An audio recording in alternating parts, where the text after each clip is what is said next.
Oke, Assalamualaikum warahmatullahi wabarakatuh. Selamat pagi teman-teman sekalian. Pada hari ini kita akan melanjutkan mata kuliah anatomi kita. Anatomi kita yakni membahas terkait antropometri pada manusia. Nah, sebelumnya tolong dipersiapkan ketika Anda mendengarkan video ini, dipersiapkan, bisa disiapkan headsetnya atau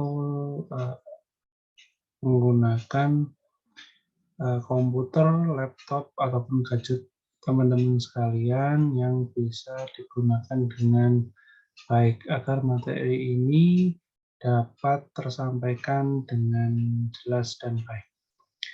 Oke, langsung saja teman-teman, berikut akan saya share materi pada hari ini, ya, antara lain seperti berikut. Bentar.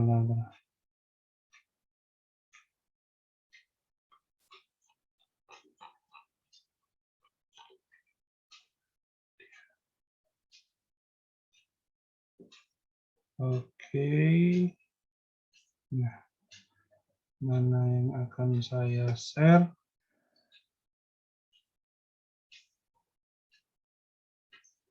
Oke, ini yang akan saya share. Saya perbesar dulu. Oke, Bismillahirrahmanirrahim. Assalamualaikum warahmatullahi wabarakatuh. Selamat pagi teman-teman sekalian. Pada materi hari ini yakni membahas terkait antropometri tubuh pada manusia. Nah, dasar dari materi ini adalah teman-teman sudah mendapatkan materi anatomi yang diantaranya adalah tulang, osteo, kemudian ada otot, biologi, dan ada pada sendi.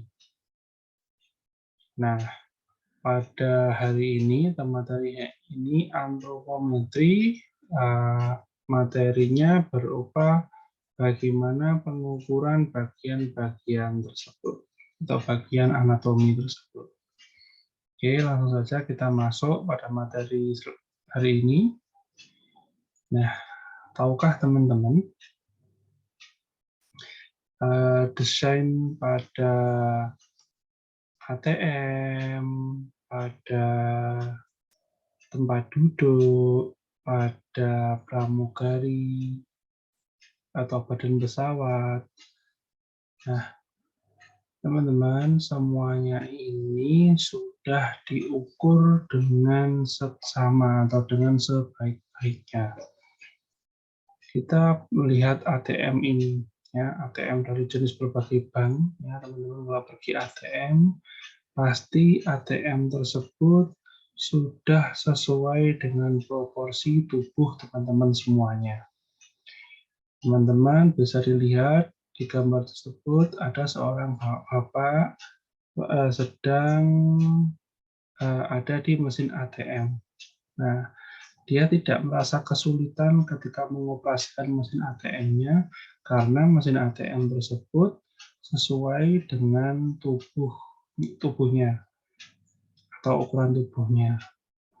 Ya, bapak tersebut misalkan sedang memasukkan kartunya, kemudian menekan tombol angka-angkanya, dan akhirnya nanti akan mengambil uang atau melihat monitor yang ada di ATM tersebut. Apakah ini masih terdapat permasalahan? Ya. Mengapa masih terdapat permasalahan?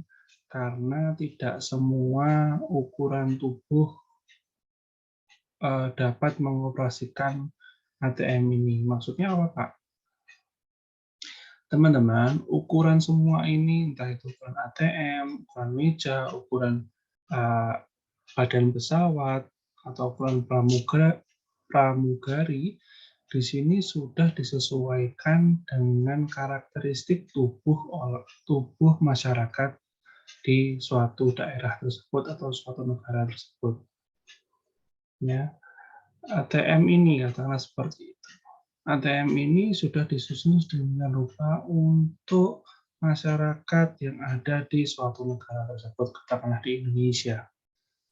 Akan tetapi pada umumnya atau kebanyakan tinggi masyarakat Indonesia juga relatif berbeda. Ya, mungkin tingginya antara 160 hingga 180 maksimal. Nah, contoh seperti saya, ketika saya melakukan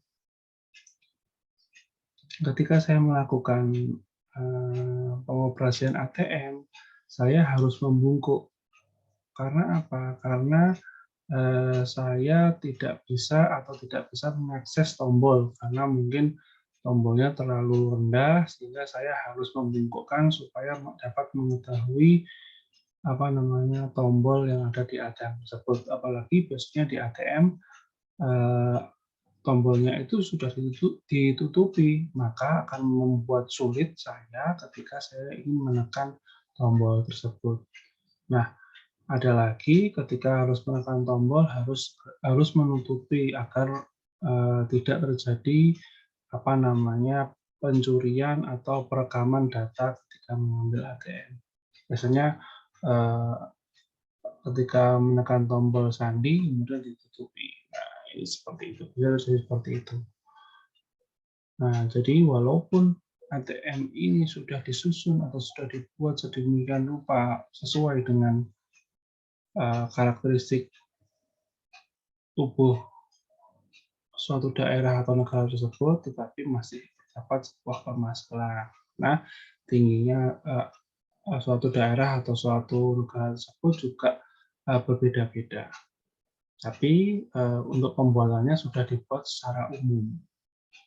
Kemudian meja, teman-teman bayangkan ketika misalkan ada keluarga atau kolega yang memiliki bisnis furniture atau pabrik pembuatan perabotan, katakanlah membuat meja. Bagaimana meja itu disusun agar bisa digunakan? Maksudnya bisa digunakan gimana, Pak? Maksudnya ketika kita mengoperasikan meja, posisi tempat duduk ini sudah sesuai dengan tubuh manusia yang mendalami suatu daerah tersebut. Teman-teman bisa lihat gambar orang duduk tersebut. Ini mungkin saya salah ya untuk memilih gambarnya, tapi sebagai contoh saja, lihat gambar yang paling rendah itu. Beliau duduknya sudah sesuai atau sudah ergonomis pada benda tersebut. Posisi tubuh sudah sesuai 90 derajat, tidak membungkuk dan tidak membelok posisi tulang vertebrenya, posisi mata sudah baik sesuai dengan kontak dengan lensa dan lain-lain. Nah, ini posisi yang sudah ergonomis, sudah sesuai bentuk tubuh dan alat atau sarana yang akan dipakai. Jadi tidak serta-merta membuat meja itu adalah membuat empat buah atau 2 buah penyangga bidang lurus, tetapi harus disesuaikan bagaimana bentuk meja itu agar dapat diakses atau agar dapat digunakan bagi manusia. Nah, manusia di sini maksudnya adalah masyarakat yang mendalami suatu daerah atau suatu negara tersebut. Katakanlah contoh, dulu teman-teman ketika kecil dibelikan oleh ayah ibunya atau mama papahnya berupa ini meja belajar. Nah, coba teman-teman meja belajar itu teman-teman pakai. Mungkin teman-teman karena alat itu sudah lama atau mungkin 10 tahun, nah Anda merasa kesulitan.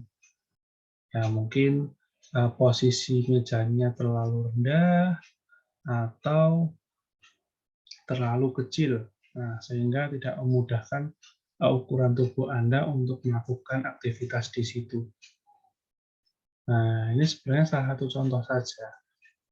Jadi ketika membuat sarana itu harus ditujukan oleh orang yang memakainya. Ada lagi, katakanlah saya jelaskan gambarnya dulu. Nah, teman-teman bisa lihat gambar Mbak pramugari tersebut. Nah, karena untuk pesawat atau ukuran pesawat itu kurang lebih sudah sesuai dengan masyarakat, tidak hanya di Indonesia, tapi di seluruh dunia atau pembuatannya global. Jadi, eh, pesawat ini atau pramugari yang ada di suatu maskapai atau di suatu pesawat terbang itu harus memiliki tinggi badan yang mumpuni. Untuk apa? Yang pertama, kalau Mbak ini katakanlah sedang bergaya ya, sedang bergaya dia membuka bagasi atas untuk biasanya memasukkan koper atau tas bagi penumpang. Nah, bayangkan misalkan Anda yang memiliki ukuran tubuh atau Anda memiliki adik, katakanlah tinggi badannya hanya 110. Nah, ini nggak bisa menggapai itu atau nggak bisa memasukkan barang di situ. Atau misalkan mau melamar di pramugari ya tinggi badannya harus mumpuni, tidak boleh 160 ke bawah. Maka harus sesuai. Nah, saya kurang paham berapa syaratnya, Mbak 170 ya berapa seperti itu. Ya, 170 biasanya kalau pramugari itu, entah itu cewek ataupun cowok. Nah, biasanya harus naik, misalkan tingginya kurang, harus naik dulu di sofa penumpang di pesawat itu. Nah, tapi kan tidak etis. Nah, maka dari itu biasanya pemilihan pramugari harus disesuaikan dengan tinggi badannya. Karena apa?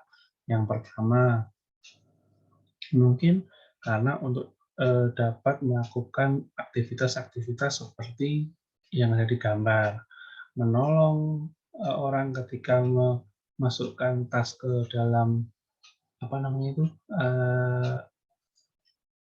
rak bagian atas dan lain-lainnya.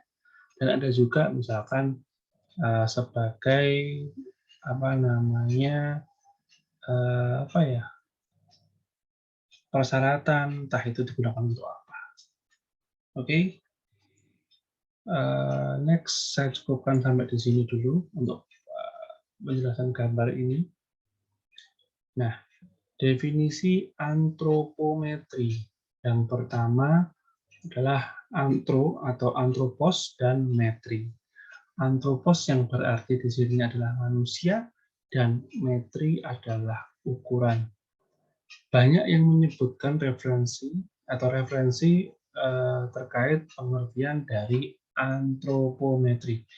Yang pertama, yakni pengertiannya adalah sebuah studi tentang pengukuran tubuh dimensi manusia dari tulang, otot, dan jaringan adiposa atau lemak.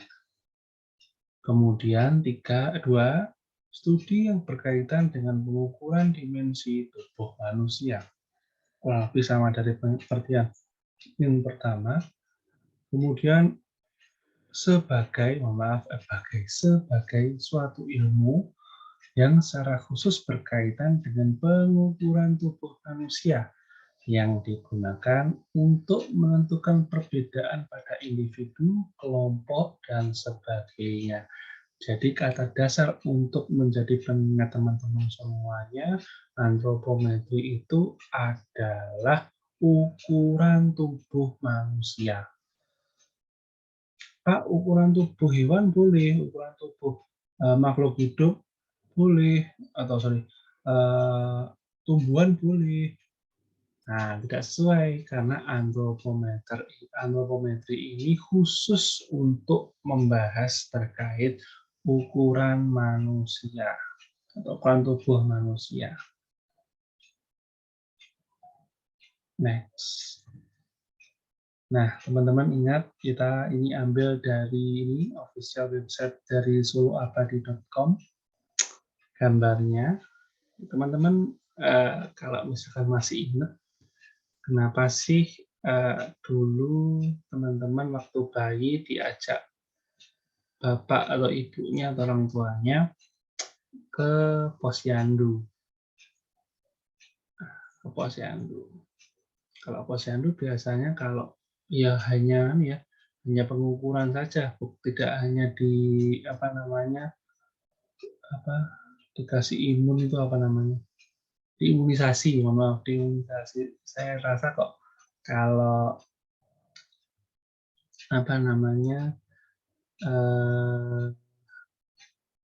pertemuan-pertemuan ini imunisasi terus ya Allah, mohon maaf saya lupa pertemuan tadi itu. Saya ingat-ingat dulu. Posyandu, mohon maaf. Teman-teman diajak ke posyandu, mesti pulang bawa itu jajan, kacang hijau dan lain-lain.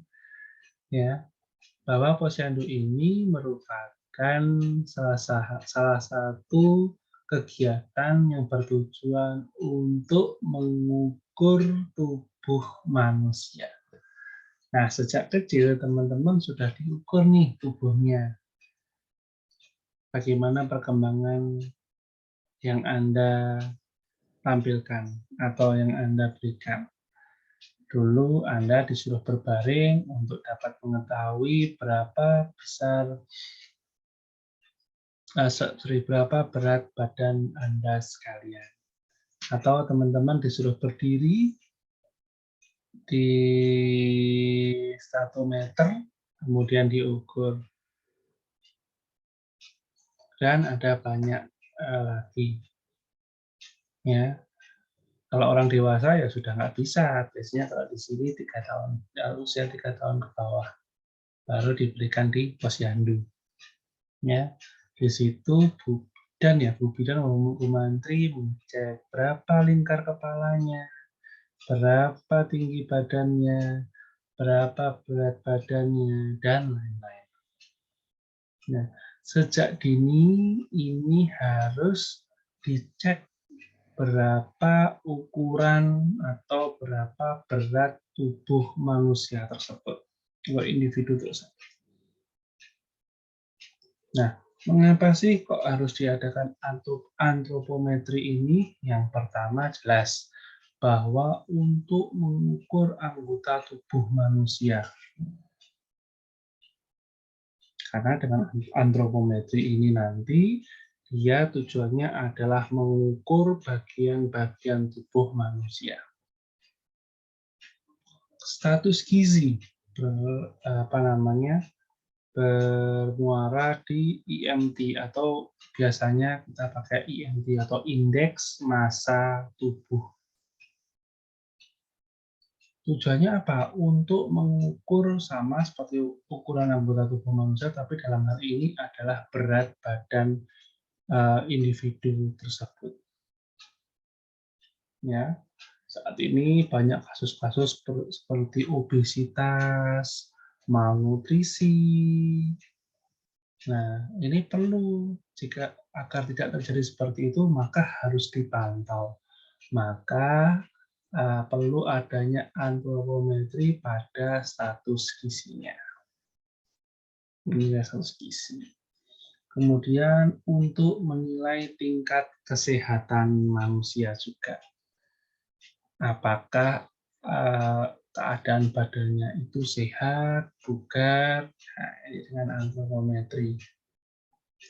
Nah, teman-teman, ini yang yang saya berikan contoh adalah teman-teman yang hobi atau senang melihat tim-tim sepak bola. Tim sepak bola, apalagi di Liga Indonesia, saya contohkan saja adalah Persik. Persik rutin sekali melakukan tes kondisi fisik di kampus kita, ya. Kalau nggak per tengah musim atau tengah kompetisi atau dalam awal kompetisi, biasanya Persik Kediri rutin melakukan cek kondisi fisik dan antropometri pada kampus kita. Ya, suatu kebanggaan kita bisa berpartisipasi menerapkan ilmu kita ke tim nasional tersebut. Nah, di antropometri pada Persik, teman-teman bisa lihat ketika Persik Kediri merekrut pemain.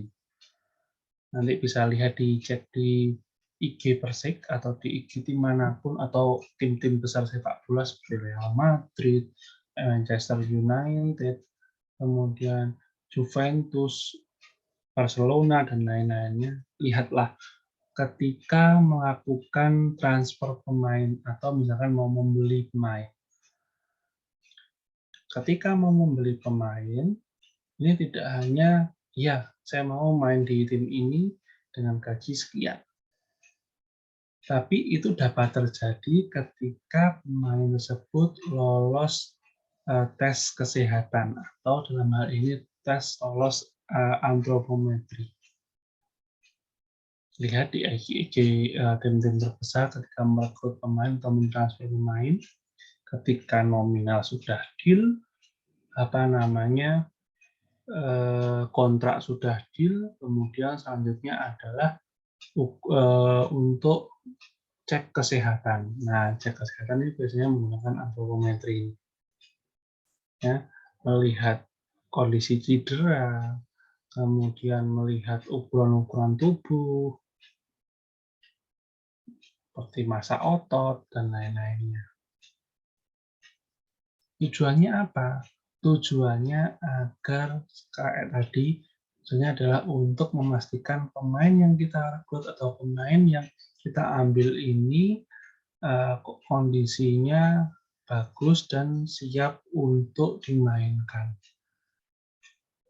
Permasalahan pernah ada dulu tahun 2000 berapa ya? Belasan kalau nggak salah ya. Tahun belasan itu pemain Lyon atau pemain sepak bola Lyon di negara Prancis, backnya namanya ada transfer pemain yang melibatkan Lyon dengan AC Milan, klub Italia atau siapa itu saya lupa.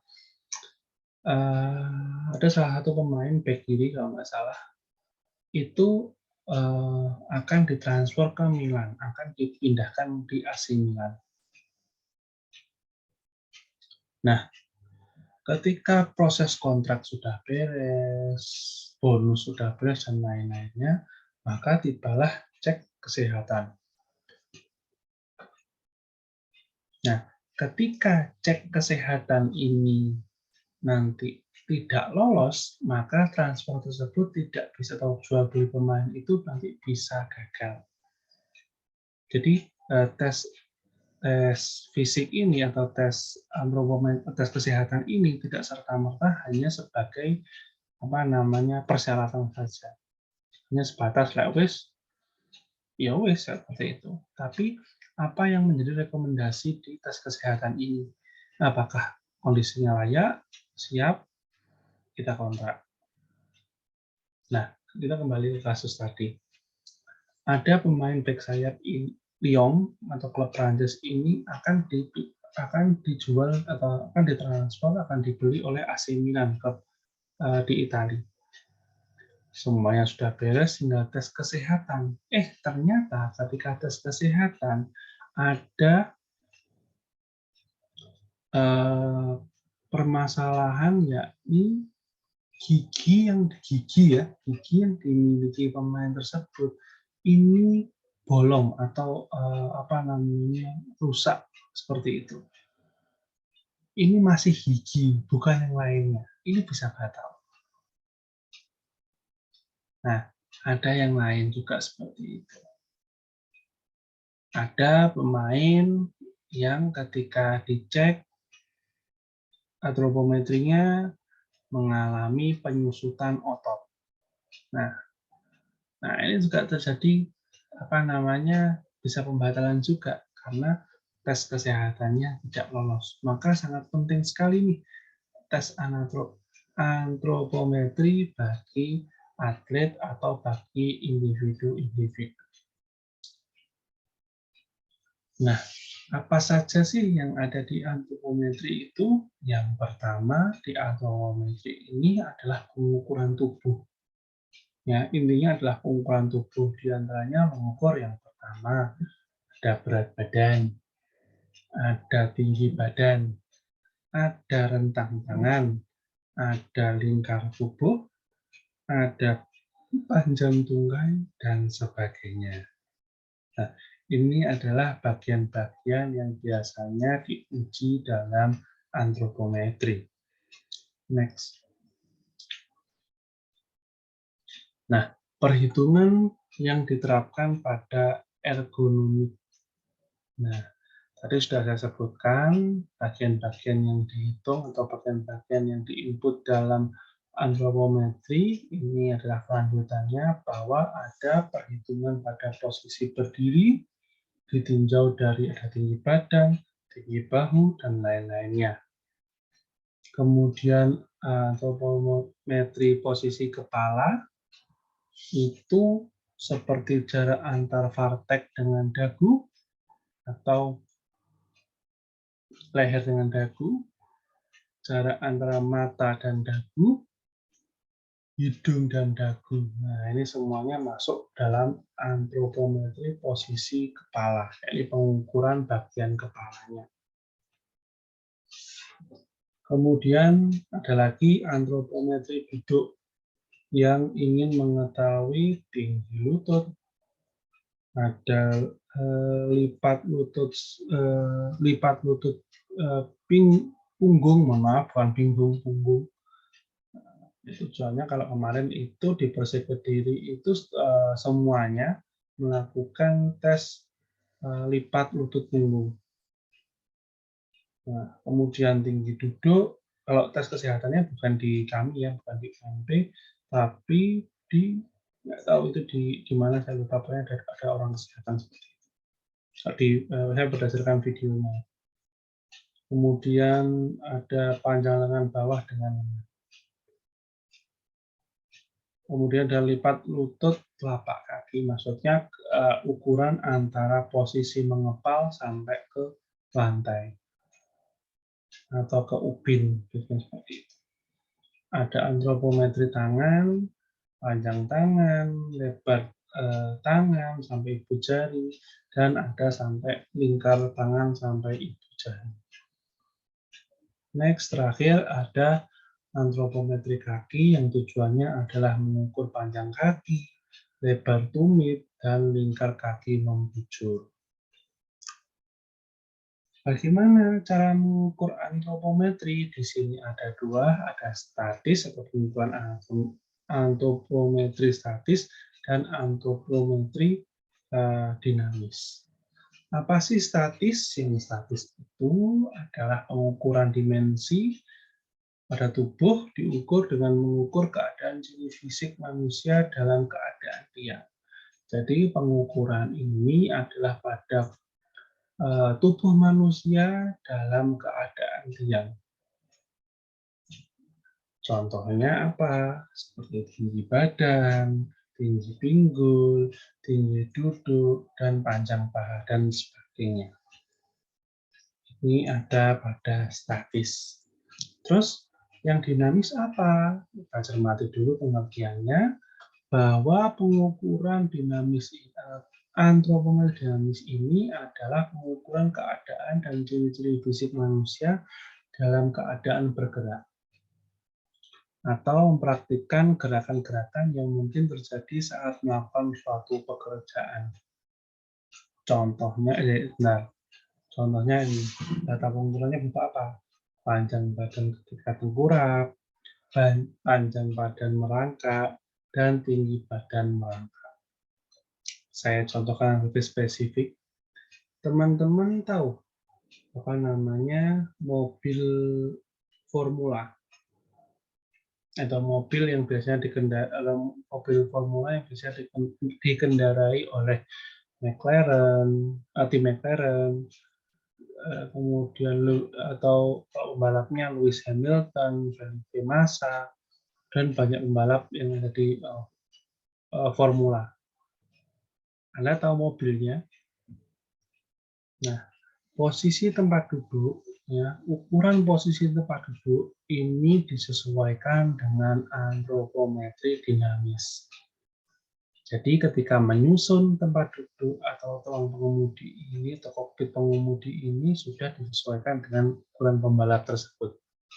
Ketika duduk tadi berapa, kemudian kita nanti rancangnya ukurannya seberapa. Oke, next. Nah, alat ukur antropometri diantaranya ada ini semua. Ya, ada alat untuk mengukur pinggul atau posisi atau tubuh, ada untuk mengukur ketebalan lemak, dan ada yang mengukur tinggi badan. Nah, contohnya seperti ini. Alat-alat ukur antropometri itu yang gambar ini digunakan untuk tinggi badan, ini digunakan untuk lebar tubuh, kemudian ini untuk berat badan, dan yang terakhir ini untuk ketebalan lemak. Faktor yang mempengaruhi perbedaan data diantaranya adalah jenis kelamin, ada umur, suku bangsa atau etnis, pekerjaan, dan lingkungan daerah. Sekaligus tingkat sosial dan status nutrisi. Nah, teman-teman, ini adalah salah satu alat ukur dalam antropometri. Kalau tadi sebelumnya menggunakan alat-alat ini, ada berbagai alat. Nah, ini hanya satu alat bisa mengukur skala antropometri pada tubuh manusia. Bisa tinggi badan, panjang togok, kemudian wajah, lebar siku, dan lain-lainnya. Ini adalah model yang ini salah satu ini. Tapi sebelumnya ini yang dinamakan adalah kursi antropometri, yang merupakan alat ukur yang digunakan untuk mengukur dimensi tubuh manusia. Klasifikasi alat tersebut apa? Ya, ini duduk bisa, berdiri bisa, pengukuran area wajah bisa, seperti yang sudah saya sampaikan tadi. Spesifiknya gambarnya adalah seperti ini. Ya, jadi bisa duduk, bisa berdiri, dan bisa pengukuran wajah. Ini yang dinamakan kursi antropometri. Teman-teman bisa melihat fungsi dari tempat duduk ini, ada bisa melakukan pengukuran kepala, pengukuran lengan bawah, alas duduk, base, atau permukaan dasar, kemudian ada lengan, tinggi bahu, tinggi badan, ukuran tinggi jangkauan tangan. Nah, ini alat ini banyak fungsinya. Kalau di prodi kita belum punya untuk alat yang seperti ini, tapi kalau alat yang seperti ini prodi kita memiliki. Nah, teman-teman bisa cek di lab atau kalab prodi Penjas.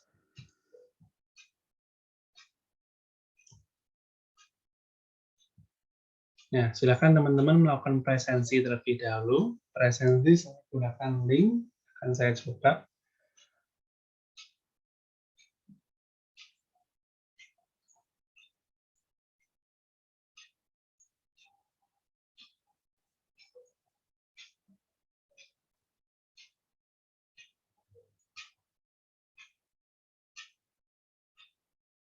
Saya coba dulu.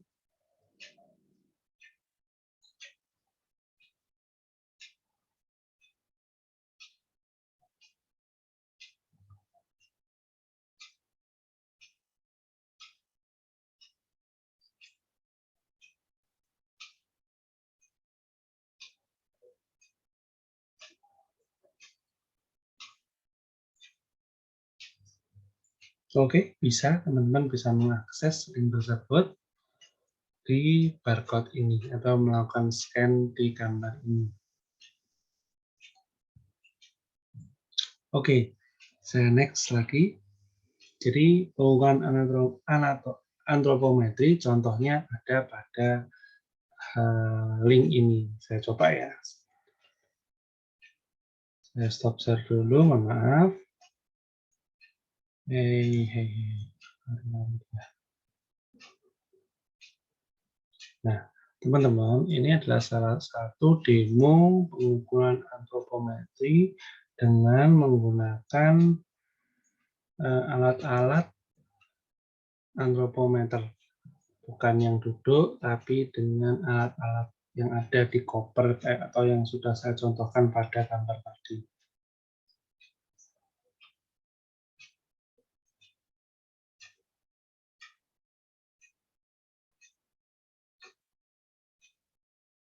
Semoga gambar ini bisa nampak. Ya, semoga gambar ini bisa nampak.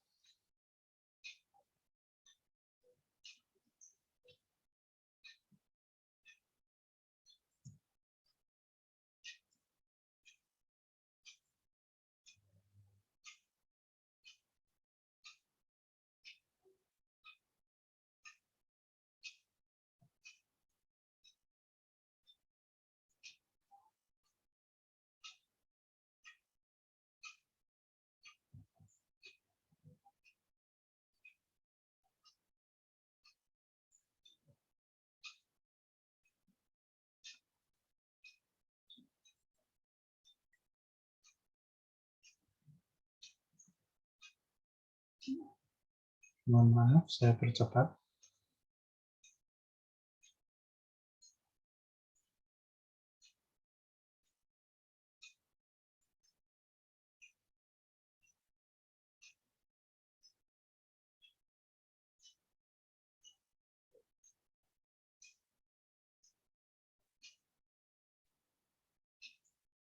Mengapa ketika mau mulai, biasanya si pengetes atau tester ini, testi ini menanyakan berapa umurnya Pak? Nah, ini nanti untuk dapat mengetahui indeks massa tubuhnya. Ya, IMT bisa diketahui dengan tinggi badan, kemudian berat badan, terus digolongkan ke norma disesuaikan dengan usianya. Oke, lanjut lagi.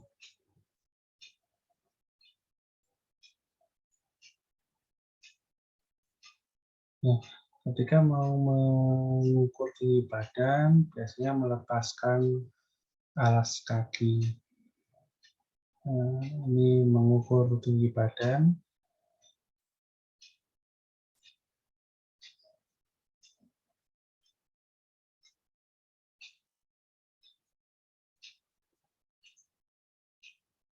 Ini dia memperagakan bagaimana cara mengukur tinggi badan menggunakan alat tersebut. Dapat diketahui karena apa? Karena di situ sudah ada tulisannya berapa tinggi badan sampel yang akan kita teliti.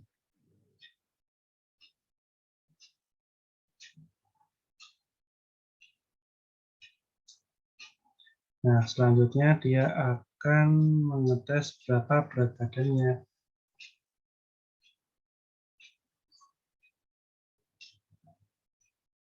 Nah, mohon maaf sebelumnya bukan bermaksud untuk porno.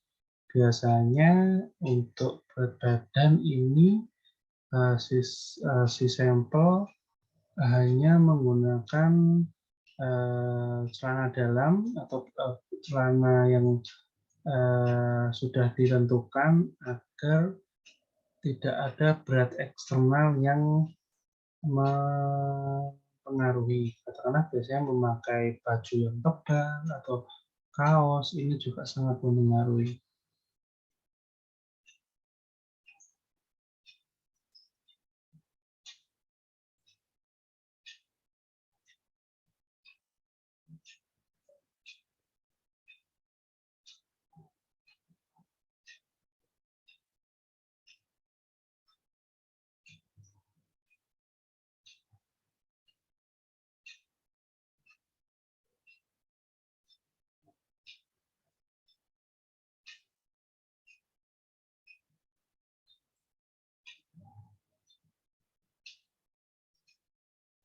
Oke, saya next.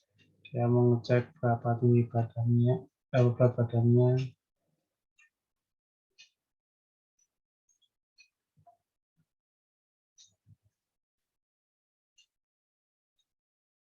Betul, dia sedang mengukur indeks massa tubuh.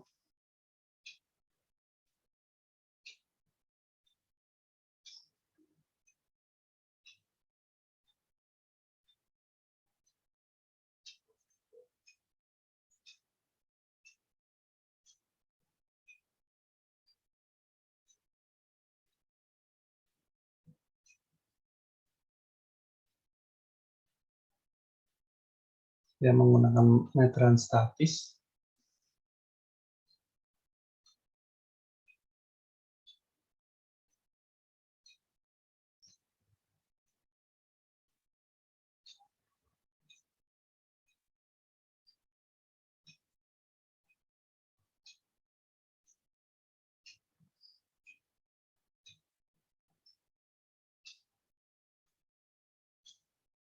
Nah, mengukur lingkar tubuh.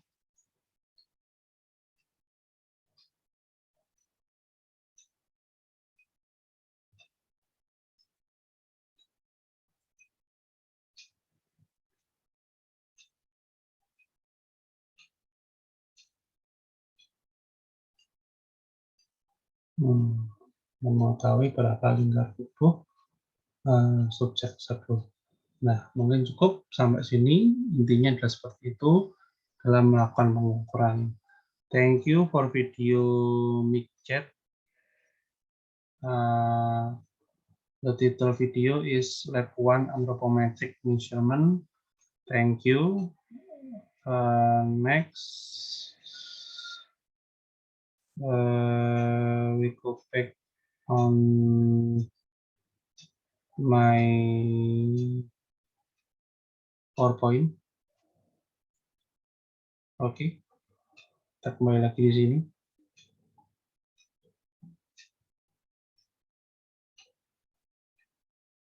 Nah, tadi kita sudah membahas terkait faktor-faktor yang dipengaruhi faktor-faktor yang mempengaruhi perbedaan data di antara faktor-faktor pembeda pada ukuran antropometri tubuh pada manusia.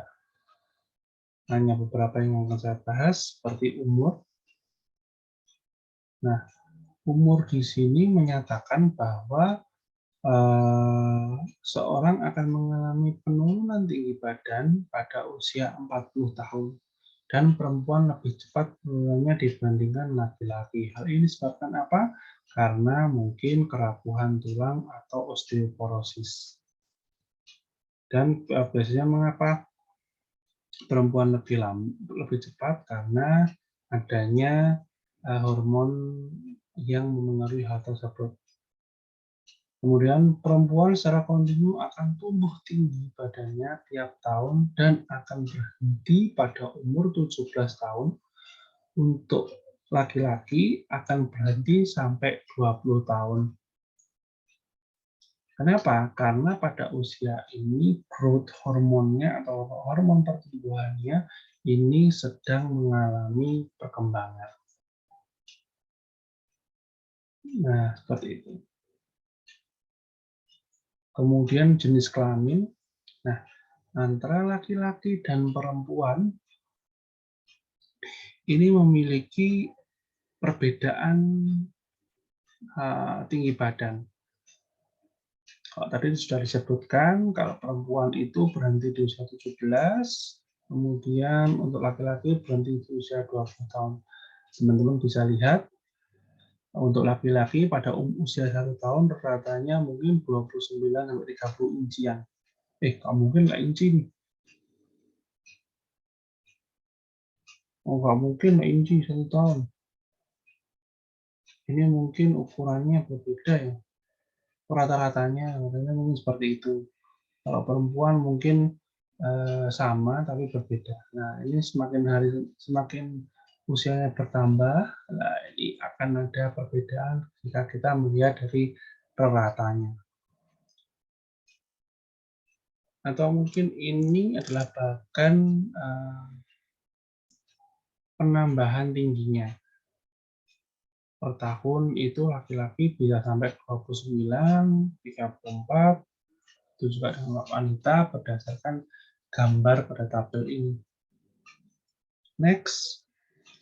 Nah, berdasarkan suku bangsa atau etnis, teman-teman kalau misalkan sepak bola, teman-teman Pak sepak bola itu ada salah satu contoh saja mengapa saya berikan pada cabur sepak bola. Mungkin juga ada yang di volley, di tenis dan lain-lain. Teman-teman masalah klasik sepak bola itu biasanya karena mengapa sepak bola kita apa ya kurang berkembang karena tinggi badannya tidak sesuai, karena orang-orang luar sana tinggi badannya tinggi-tinggi atau bagus-bagus, maka kita kalah. Nah, bisa dilihat dari suku bangsa ini antara laki-laki dan perempuan, ya, ada dari Asia, dari Eropa, semuanya rata-ratanya sedemikian. Baik itu laki-laki ataupun perempuan. Contoh, orang Jepang, Asia, tinggi badannya untuk perempuan kurang lebih adalah 160 hingga 165 untuk perempuan. Untuk laki-lakinya mungkin sampai kurang lebih 170 hingga 180-an sekian. Nah, itu contohnya di Asia. Kita bandingkan penduduk wanita sipil Inggris. Nah, ini rata-rata 170-an ke atas. Kemudian untuk laki-laki, ada nggak yang dari Inggris? Oh, nggak ada. Kita katakan sama-sama di Eropa, di Italia, laki-laki itu tinggi badannya hampir 180. Nah, ini sangat berbeda. Atau mungkin orang Kediri sama orang Nganjuk tingginya berbeda, karena orang Nganjuk apa ya? Secara geografis sama. Mungkin teman-teman bisa membandingkan orang dataran tinggi dengan dataran rendah. Kalau dataran tinggi biasanya ototnya besar-besar dibandingkan dengan yang hidupnya di dataran rendah. Pekerjaan, nah seorang tukang batu atau petani yang pekerjaannya mencangkul mempunyai lengan lebih besar dibandingkan dengan pegawai negeri sipil. Kondisi ini disebabkan karena apa? Seorang tukang batu atau petani akan lebih banyak menggunakan lengannya untuk aktivitas kerjanya. Karena di sini pengaruh dari pekerjaan. Ketika kita bekerja di kantor, kita konsentrasinya hanya dengan alat, katakanlah dengan laptop, atau jalan kaki, atau aktivitas menulis, membaca, dan lain-lain. Tapi kalau dibandingkan dengan Pak Tani datang bangun pagi, datang menuju sawah, kemudian mencangkul sawah, kemudian berlari-lari, maksudnya beraktivitas di sawah sehingga membuat komposisi tubuhnya berbeda jika dibandingkan dengan pegawai kantoran tadi. Saya di sini dosen bekerja, kalau tidak ngajar ya melakukan pekerjaan-pekerjaan kantor. Dibandingkan dengan Pak Tani, jelas kondisi fisik saya juga berbeda. Atau teman-teman yang saat ini berada di prodi Binjas, jika dibandingkan dengan prodi-prodi lainnya terkait katakanlah massa tubuh atau kondisi tubuh, nah ini pasti berbeda. Massa Binjas harusnya sih lebih tinggi daripada prodi-prodi yang lainnya. Karena apa? Karena mungkin aktivitasnya lebih besar daripada prodi-prodi yang lainnya. Seperti itu. Nah, terima kasih. Mungkin itu saja yang bisa saya sampaikan. Kita ketemu lagi minggu depan, dan mungkin minggu depan kita adakan UKS. UAS-nya seperti apa akan saya jelaskan minggu depan, sehingga teman-teman bisa bersiap-siap. Oke, terima kasih saya sampaikan. Kita ketemu lagi minggu depan. Assalamualaikum warahmatullahi wabarakatuh. Salam sehat selalu untuk Anda dan keluarga Anda. Tetap jaga kesehatan. Terima kasih.